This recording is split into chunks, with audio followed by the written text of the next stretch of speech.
Just confirmed at Newcastle. Something major has just unfolded inside St. James Park, and fans are in complete shock. A fiery debate has broken out after a Sky Sports pundit made an outrageous statement live on air, sparking huge reactions from supporters.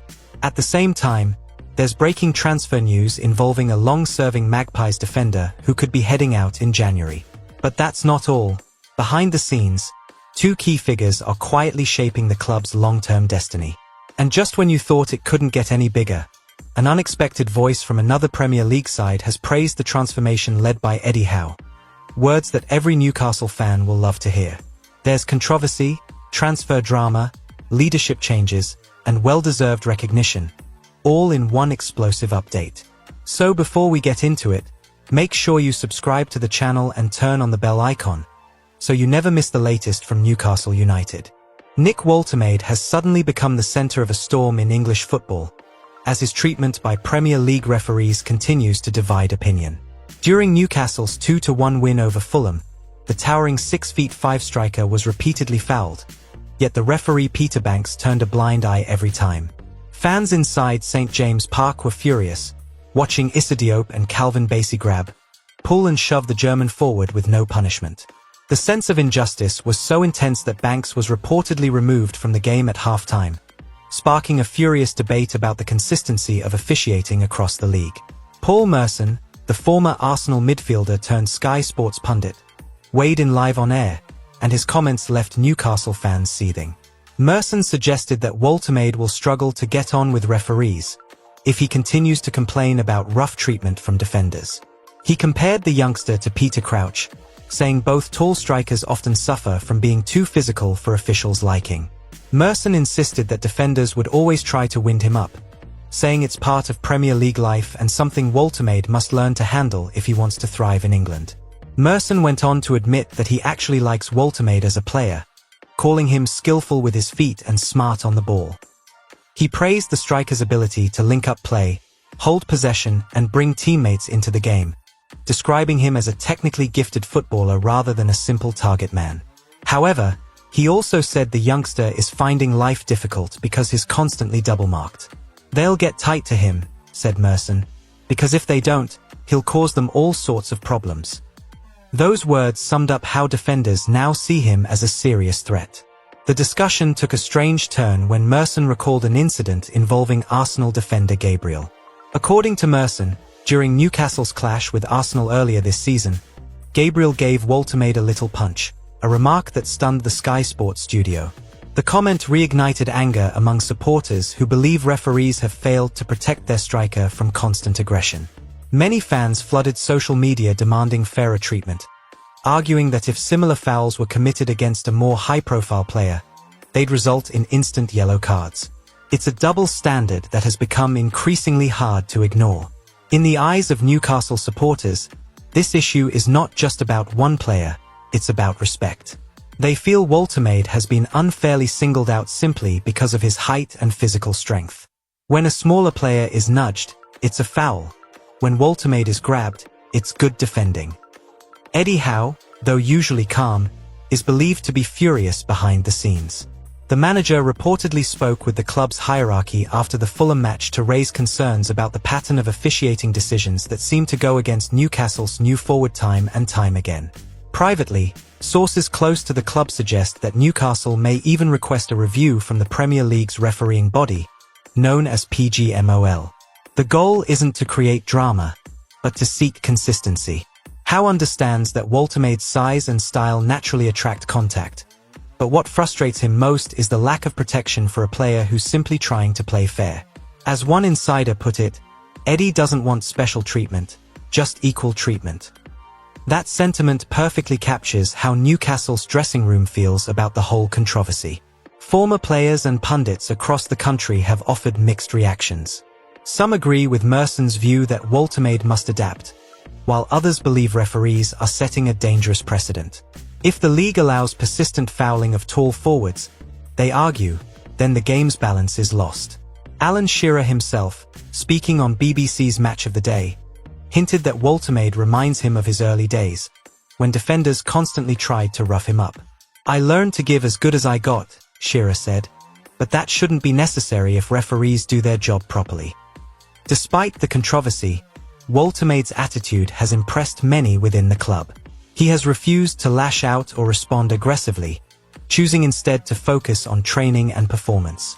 Those close to him say he's more determined than ever to prove himself in the Premier League. He knows the spotlight is now firmly on him, and that the best response to criticism is consistency on the pitch. His calm, mature approach at just 22 years old shows why Eddie Howe was so keen to bring him to Tyneside in the first place. In training sessions at Darsley Park, teammates reportedly rally around Woltermade, encouraging him to keep his head up.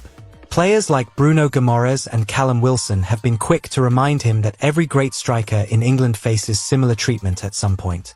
What matters, they say, is how you respond. If Woltermade can turn this adversity into motivation, he could become one of the Premier League's toughest forwards, both mentally and physically.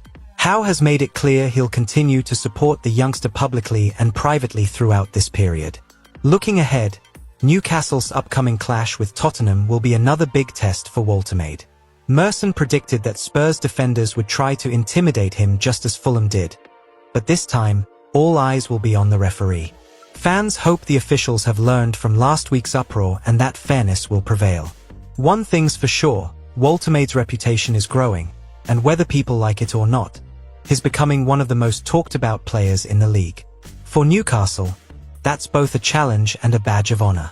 Emil Krafth's future at Newcastle United has come under the spotlight once again, as reports from Denmark suggest that FC Copenhagen are preparing an official bid for the Swedish defender.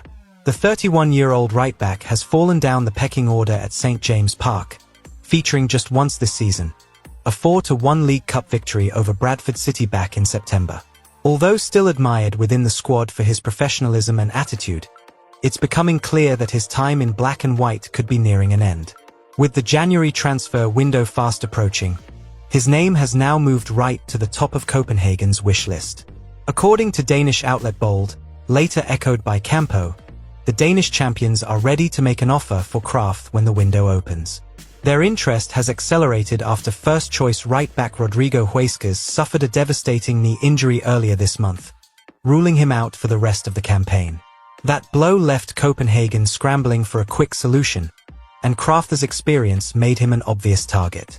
The club are said to value his defensive awareness and composure, qualities that could bring much-needed balance to their back line during a crucial stage of their season. For Krafth, the situation is bittersweet. He has always spoken fondly of his time at Newcastle, where he experienced both the lows of the relegation battles and the highs of European qualification under Eddie Howe. However, injuries and intense competition for places have limited his opportunities. With Kieran Trippier, Tino Livramento, and even young Harrison Ashby ahead of him, game time has become almost impossible to find. At 31, Krafth wants regular football again, and the lure of playing for one of Scandinavia's top clubs could prove difficult to resist. Sources close to Copenhagen suggest that the club's board is keen to strike a reduced-price deal with Newcastle. The Swedish international is now in the final year of his contract, which significantly lowers his market value. According to Transfermarkt, his current worth is around €2 million, a figure that suits both sides. Copenhagen believe a fee below that could still tempt the Magpies to sell, freeing up wages and creating room for future signings. Negotiations are expected to begin quietly within the next few weeks, with both clubs maintaining good relations behind the scenes. From Newcastle's perspective, selling Krafth would make sense financially and logistically. Eddie Howe has repeatedly stated his intention to trim the squad before bringing in new faces. The Swedes' professionalism and experience are appreciated, but with limited minutes and a wage bill to manage, it's a natural point of transition. Howe has reportedly discussed the matter with sporting director Ross Wilson, who is open to finding a suitable solution for all parties. The feeling is that Krafth deserves a move where he'll play regularly rather than sitting on the bench week after week. Fans' reactions have been mixed. Some supporters believe Krafth should stay until the end of the season as a reliable backup option, especially given Newcastle's history with injuries. Others argue that releasing him early could open up opportunities for younger players. There's also a sentimental element. Krafth has been part of the club's journey through difficult and triumphant times, and his departure would symbolize the end of a small but meaningful chapter. Whichever path is chosen, there's universal respect for how he's conducted himself since arriving from Amiens back in 2019. In Denmark, local media described the potential signing as ambitious but realistic. Copenhagen's manager, Jacob Nistrup, is believed to be pushing hard for experienced recruits who can adapt quickly to the team's high-pressing style. Kraft's familiarity with top-level football, including Champions League appearances and international tournaments, makes him an attractive option. Having represented Sweden at Euro 2020, he's no stranger to big occasions. For a club like Copenhagen, which expects to compete in Europe each year, players with that pedigree are invaluable, especially during injury crises like the one they're facing. Kraft himself has remained silent publicly, but those close to him say he's open to the move. He still trains with full commitment and maintains close relationships with his teammates, but he's realistic about his situation. The chance to return to Scandinavia, closer to home and family, appeals to him at this stage of his career. Moreover, Copenhagen offer a familiar environment, passionate fans, a well-run club, and a clear vision. It could be the perfect place for him to end his playing days on a high, rather than fighting for minutes in a squad brimming with competition. For Newcastle, this potential transfer could also carry strategic benefits. Clearing space in the wage structure could help the club remain within financial fair play limits ahead of next summer's window. It's no secret that Howe wants to strengthen key positions, and every outgoing move helps balance the books. While Kraft's exit wouldn't generate a huge fee, it would still provide flexibility. More importantly, it would send a positive message to players, that the club respects those who've served with dedication, even when they're no longer part of the first team plans. As January approaches, both clubs are expected to revisit talks, with optimism on both sides that an agreement can be reached. Whether it's a permanent deal or a short-term loan remains to be seen, but one thing is certain: Emil Kraft's chapter at Newcastle may soon close with dignity. For supporters, he'll be remembered as a steady, hard-working professional who gave his all whenever called upon. And if his next stop is Copenhagen, fans will wish him nothing but success, because some departures, though inevitable, still deserve applause. Ross Wilson's arrival at Newcastle United has sparked real optimism among staff and supporters alike. The Scottish executive, who previously held senior roles at Rangers and Nottingham Forest, has now taken the reins as Newcastle's new sporting director. His appointment marks another significant chapter in the club's modernisation project under the PIF ownership. While recent years have seen several high-profile changes in the sporting department, Wilson's early impact has already been described as calm, professional, and quietly transformative.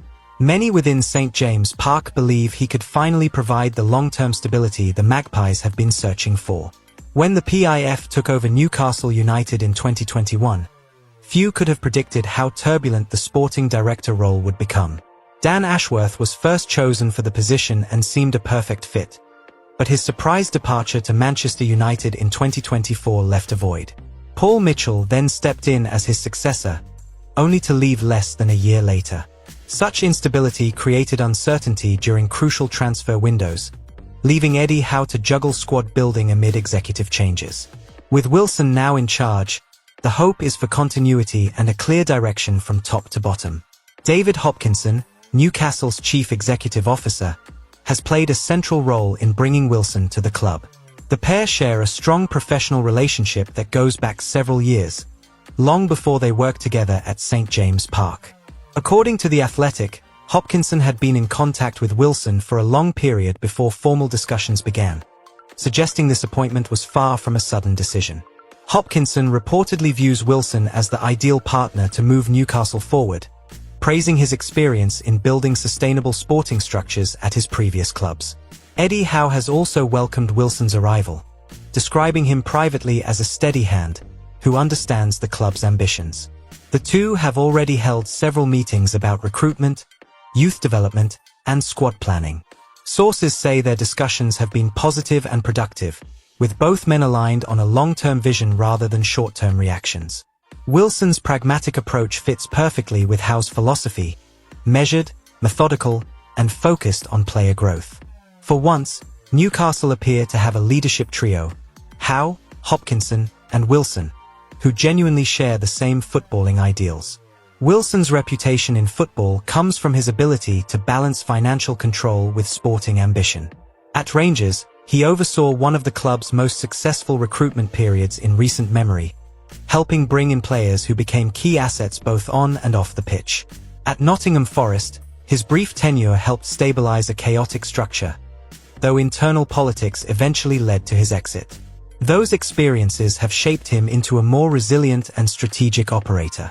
At Newcastle, with the backing of PIF's resources and Hopkinson's trust, he finally has the platform to build something lasting. Behind the scenes, Wilson has already made small but meaningful changes. He has introduced a more data-driven approach to scouting, focusing on players who fit Howe's high-intensity style rather than simply chasing big names. The summer arrivals of Malik Thiaw and Nick Woltemade, both seen as smart long-term investments, have been cited as examples of this new thinking. While those deals were negotiated before Wilson's arrival, they align closely with his footballing philosophy, signing players with room to develop rather than ready-made stars. It's an approach that has earned quiet approval across the club.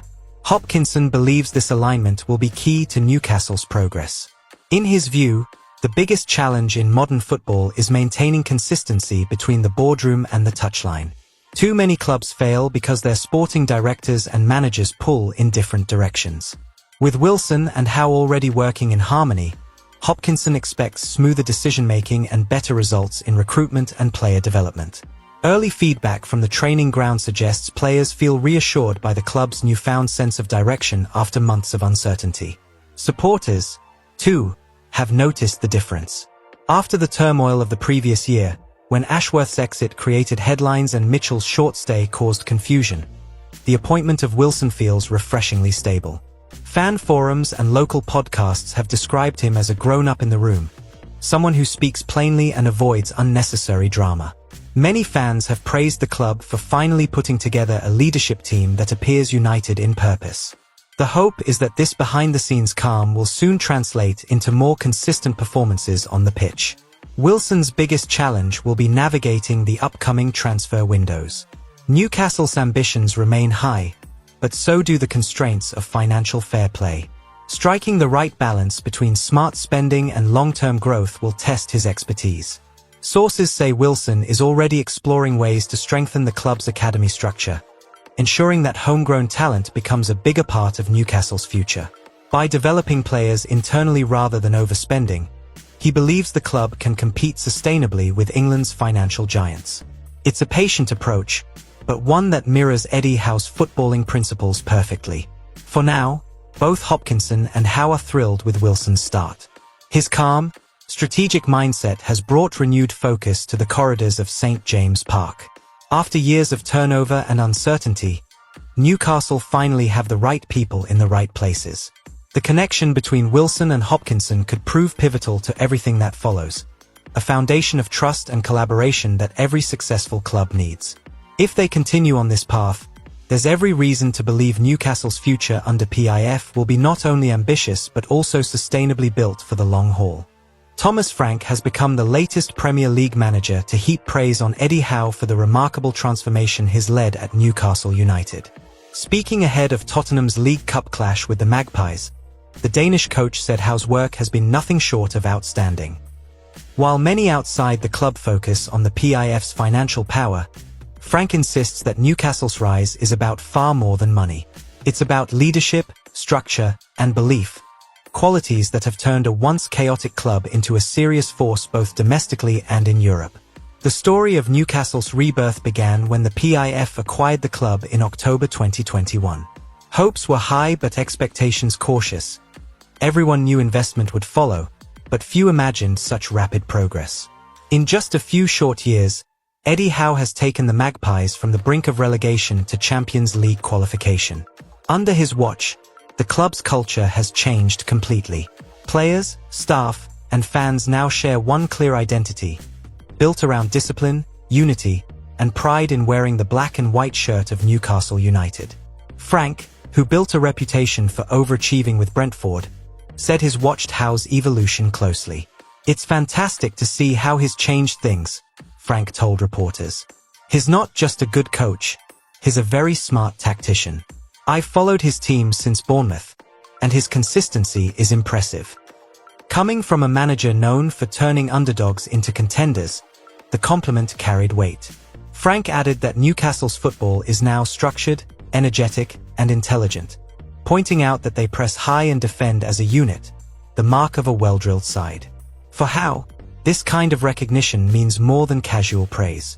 When he first took over, many doubted whether he could handle the pressure of a club backed by such powerful ownership. There were whispers that PIF initially preferred Unai Emery, but when the Spaniard declined, Howe seized the chance to prove himself. Since then, he's earned full trust from the board and supporters alike. Frank's comments only reinforce what the Newcastle faithful have long believed, that Eddie Howe isn't just managing a team, he's redefining an entire footballing culture. Thomas Frank went even further, describing Howe as one of the Premier League's smartest tactical minds. He highlighted how Newcastle's defensive organization and attacking intensity have improved season after season.